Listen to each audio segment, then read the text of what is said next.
My name's Amy and I work in the activities department over at Baker. Today I'm going to be reading a little short story for you all. It's a classic short story called The Lottery by Shirley Jackson. There we go. Alright. The morning of June 27th was clear and sunny with the fresh warmth of a full summer day. The flowers were blossoming profusely and the grass was richly green. The people of the village began to gather in the square between the post office and the bank around 10 o'clock. In some towns, there were so many people that the lottery took 2 days and had to be started on June 26. But in this village, there were only about 300 people. The whole lottery took about 2 hours. So it began at 10 o'clock in the morning and still be through in time to allow villagers to get home for noon dinner. The children assembled first, of course. School was recently over for the summer, and the feeling of liberty sat uneasily on most of them. They tended to gather together quietly for a while before they broke into boisterous play. And their talk was still of the classroom and the teachers and books and quizzes. Bobby Martin had already stuffed his pockets full of stones, and the other boys soon followed his example, selecting the smoothest and the roundest stones. Bobby and Harry Jones and Dickie, the villagers pronounced the name Delacroix, eventually made a pile of stones in the corner of the square and guarded it against the raids from other boys. Girls stood aside, talking amongst themselves, looking over their shoulders at the boys, and the very small children rolled in the dust or clung to the hands of their older brothers and older sisters. Soon the men began to gather, surveying their own children, speaking of planting and rain, tractors and taxes. They stood together away from the pile of stones in the corner, and their jokes were quiet, and they smiled rather than laughed. The women, wearing faded house dresses and sweaters, came shortly after the menfolk. They greeted one another and exchanged bits of gossip as they went to join their husbands. And soon the women, standing by their husbands, began to call their children, and the children came reluctantly, having to be called 4 or 5 times. Bobby Martin ducked under his mother, grasping hand, and ran, laughing, back to the pile of stones. His father spoke up sharply, and Bobby came back quickly and took his place between his mother, father, and oldest brother. The lottery was conducted, as were the square dances, the teenage club, the Halloween program, by Mr. Summers, who had time and energy to devote to civic activities. He was a round-faced, jovial man, and he ran the coal business, and people were sorry for him because he had no children and his wife was a scold. When he arrived in the square carrying the black wooden box, there was a murmur of conversation among the villagers, and he waved and called, "Little late today, folks." The postmaster, Mr. Graves, followed him, carrying a 3-legged stool, and the stool was put in the center of the square where Mr. Summers set the black box down on it. The villagers kept their distance, leaving a space between themselves and the stool.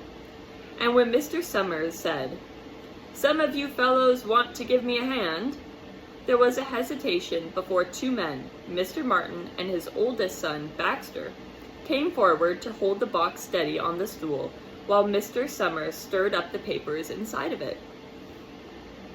The original paraphernalia for the lottery had been lost long ago, and the black box was now resting on a stool that had been put into use even before Old Man Warner, the oldest man in town, was born. Mr. Summers spoke frequently to the villagers about making a new box.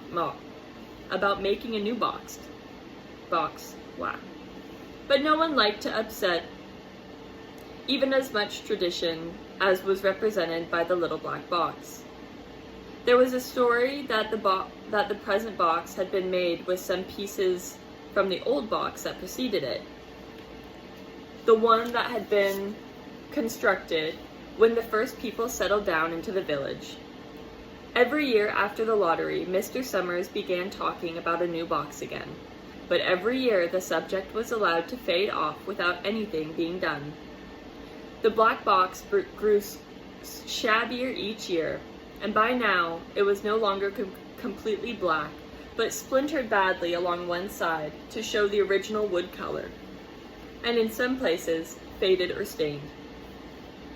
Mr. Martin and his oldest son, Baxter, held the black box securely on the stool until Mr. Summers had stirred up the paper thoroughly with his hand. Because so much of the ritual had been forgotten or discarded, Mr. Summers had been successful in having slips of paper substituted for the chips of wood that had been used for generations. Chips of wood, Mr. Summers had argued, had been all very well when the village was tiny, but now that the population was more than 300 and likely to keep growing, it was necessary to use something that would fit more easily into the box. So the night before the lottery, Mr. Summers and Mr. Graves made up the slips of paper and put them into a box. And it was then taken to the safe of Mr. Summers' coal company and locked up until Mr. Summers was ready to take it to the square the next morning. The rest of the year, the box was put away, sometimes one place, sometimes another. It had spent 1 year at Mr. Graves' barn and another year underfoot the post office, and sometimes it was on a shelf at the margarine grocery store and left there. There was a great deal of fussing to be done, Mr. Summers declared. The lottery opened. There were the slips to make up, heads of families, heads of households in each family, members of each household in each family, and there was the proper swearing in of Mr. Summers by the postmaster as the official of the lottery. At one time, some people remembered there had been a recital of some sort performed by the officials of the lottery, a tuneless chant that had been rattled off duly each year. Some people believed that the official of the lottery used to stand just so when he sang it. Others believed that he was supposed to walk among the people. But years and years ago, this part of the ritual had been allowed to lapse. There had been also a ritual salute, which the official of the lottery had to use in addressing each person who came up to draw from the box. But this also had changed with time. Until now, it was felt necessary only for the official to speak to each person approaching. Mr. Summers was very good at all this. In his clean white t-shirt and his blue jeans, with one hand resting carelessly on the box, he seemed very proper and important as he talked intermittently to Mr. Graves and Mr. Martins. Just as Mr. Summers finally left off talking and turned to the assembled villagers, Mrs. Hutchinson came hurriedly along the path to the square, her sweater thrown over her shoulders, and slid into the place at the back of the crowd. "Clean forgot what day it was," she said to Mrs. Delacroix, who stood next to her, and they both laughed softly. "Thought my old man was out back stacking wood," Mrs. Hutchinson went on, "and then I looked back at the window and the kids were gone, and then I remembered it's the 27th and I came running." She dried her hands on her apron, and Mrs. Delacroix said, "You're in time, though. They're still talking away up there." Mrs. Hutchinson craned her neck to see through the crowd and found her husband and children standing in the front. She tapped Mrs. Delacroix on the arm as a farewell and began to make her way through the crowd. The people separated good-humoredly to let her through. 2 or 3 people said in voices just loud enough to be heard across the crowd, "Here comes your Mrs. Hutchinson," and "Bill, she made it after all." Mrs. Hutchinson reached for her husband, and Mr. Summers, who had been waiting, said cheerfully, "Thought we were going to have to go on without you, Tessie."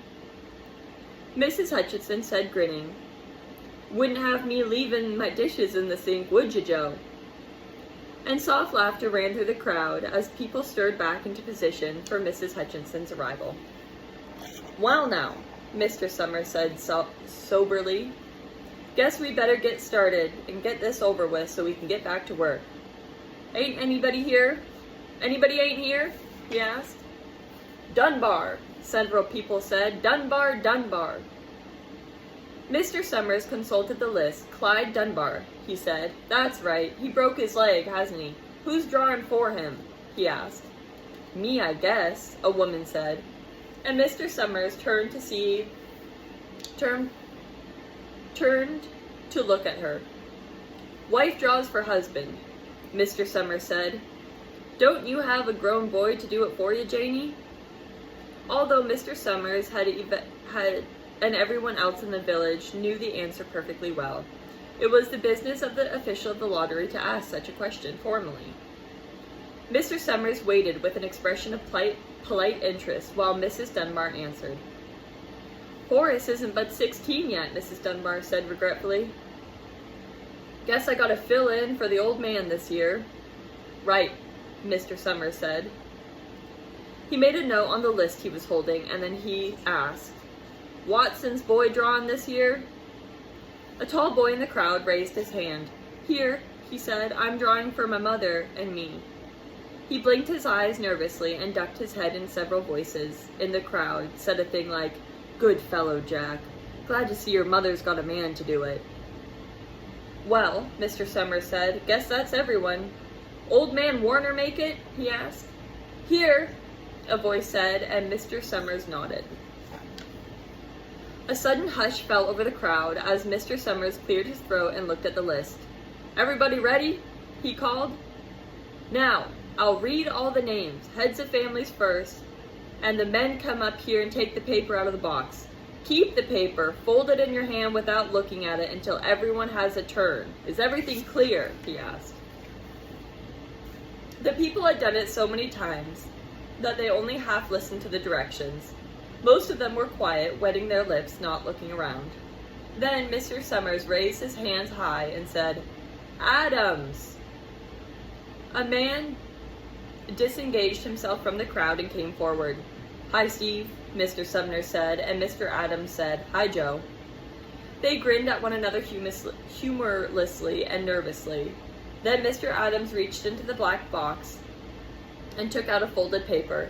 He held it firmly by the corner as he turned and went hastily back into his place in the crowd, where he stood apart from his family, not looking down at his hand.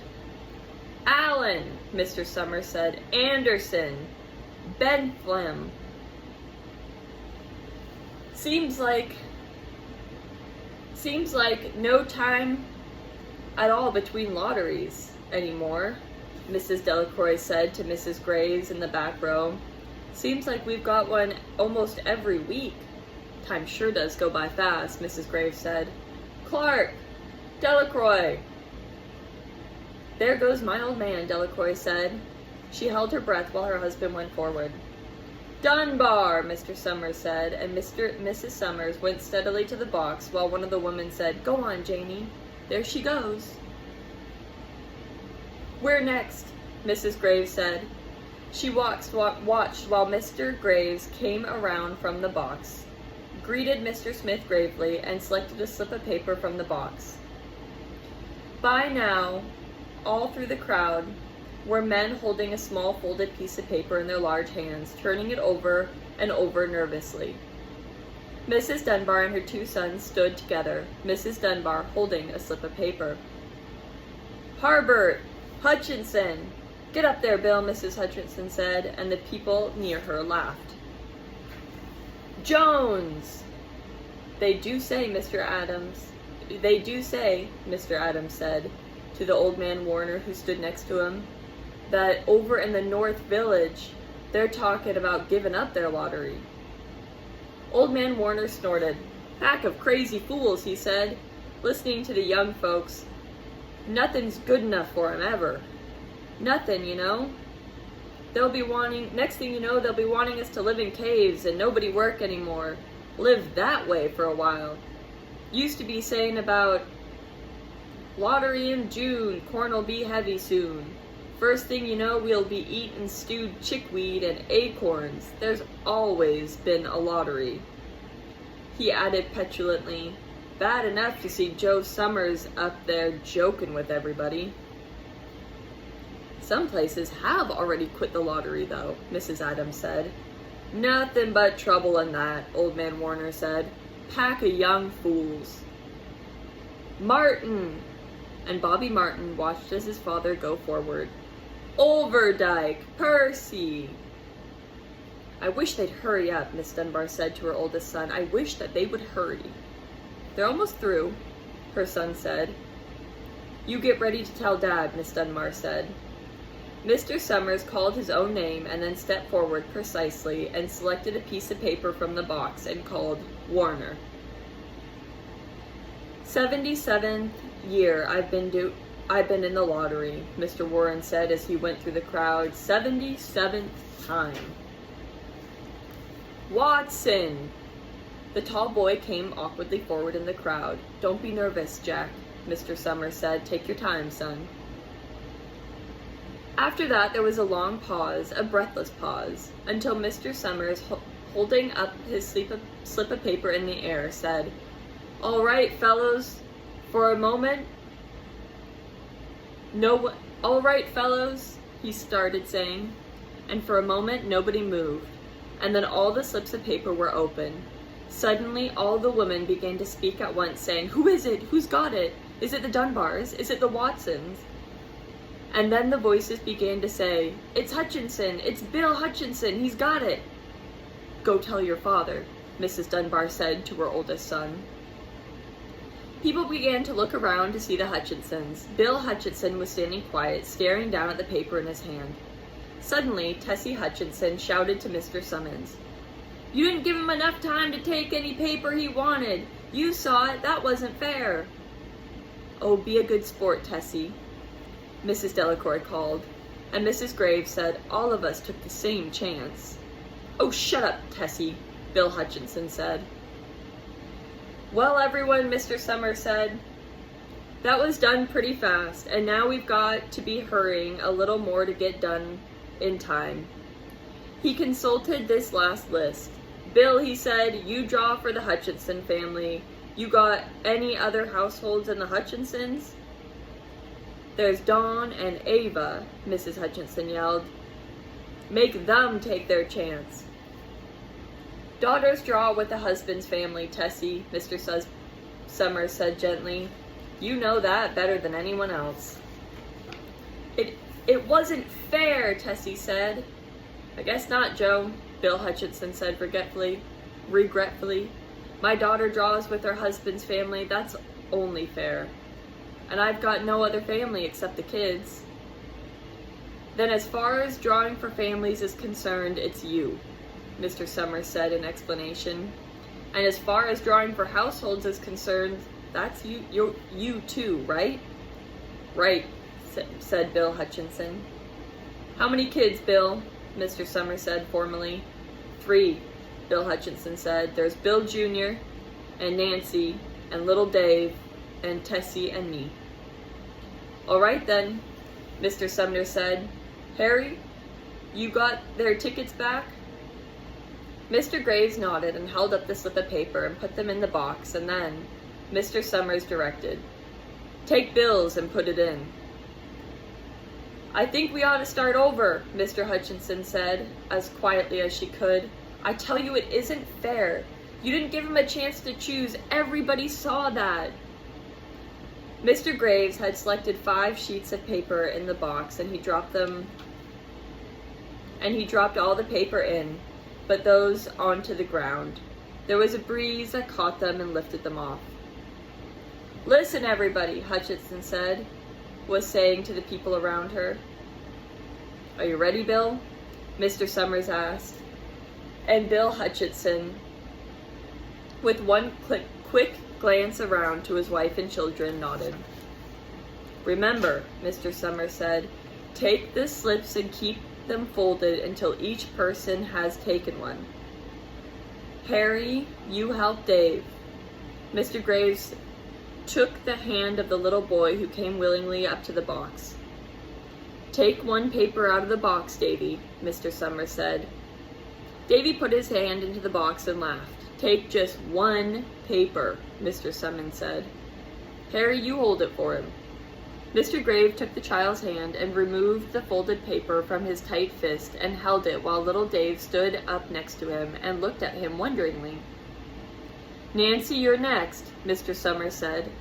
Nancy was 12, and her school friends breathed heavily as she went forward, switching her skirt, and took a slip daintily from the box. "Bill Jr., Mr. Summers said. And Bill, his red face and his feet overlarge, nearly knocked the box over and the paper out. "Tessie," Mr. Summers said. Now she hesitated for a minute, looking around defiantly, and then set her lips and went up to the box. She snatched a paper out and held it behind her. "Bill," Mr. Summers said, and Bill Hutchinson reached into the box and felt around, bringing his hand out with the last slip of paper. The crowd was quiet, and a girl whispered, "I hope it's not Nancy," and the sound of whispering reached the edge of the crowd. "It's not the way it should be," an old man. "It's not the way it used to be," Old Man Warner said clearly. "People ain't the way they used to be." "All right," Mr. Summers said. "Open the papers. Harry, you open up little Davy's." Mr. Graves opened the slip of paper, and there was a general sigh through the crowd as he held it up, and everyone could see that it was blank. Nancy and Bill Jr. opened theirs at the same time, and both beamed and laughed, turning to the crowd and holding up their slips of paper. "Tessie," Mr. Summers said, and there was a pause. And then Mr. Summers looked at Bill Hutchinson, and Bill unfolded his paper and showed it. It was blank. "It's Tessie," Mr. Summers said, and his voice was hushed. "Show us her paper, Bill." Bill Hutchinson went over to his wife and forced the slip of paper out of her hand. It had a black spot on it. The black spot Mr. Summers had made the night before with the heavy pencil from the coal company. Bill Hutchinson held it up, and there was a stir from the crowd. "All right, folks," Mr. Summers said, "let's finish quickly." Although the villagers had forgotten the ritual and lost the original black box, they remembered using the stones, the pile of stones that the boy had made earlier. There were stones on the ground with the blowing scrapes of paper that came from the box. Miss Delacroix selected a stone so large that she could hardly pick it up with both hands, and turned it to Mrs. Dunbar. "Come on," she said, "hurry up." Mrs. Dunbar had small stones in both hands, and she said, gasping for breath, "I can't run at all. You'll have to go ahead. I'll catch up with you." The children had stones already, and someone gave little Davy Hutchinson a few pebbles. Tess Hutchinson was in the center of a cleared space now, and she held her hands out desperately for the villagers as the villagers moved in on her. "It isn't fair," she said. A stone hit her in the side of the head. Old Man Warner was saying, come on, everyone." Steve Adams was in the front of the crowd with Mrs. Graves beside him. "It isn't fair, it isn't right," Miss Hutchinson screamed. And they were upon her. "What?" Somebody suggested that I read that short story out loud. I thought that was going to be about winning the lottery and what people do with it. Oh my gosh. That had me fooled. I'm so sorry. That was a dark short story. To summarize it, the whole village gets together and they draw names out of this black box. Or they draw slips of paper out of this black box. And the head of a household all gets a piece of paper, and whoever has the black dot on it, their whole family draws from slips of paper again, and then whoever gets the black dot gets attacked by the villagers with rocks. That was really dark. A little spooky story. Okay, I'm not used to reading those. I hope you all liked it. Sorry that was a little spooky. I'll find a happier one next time. And I'll read it before I read it out loud to you. Alright, thank you for tuning in. I will find a happy story next time. Thank you.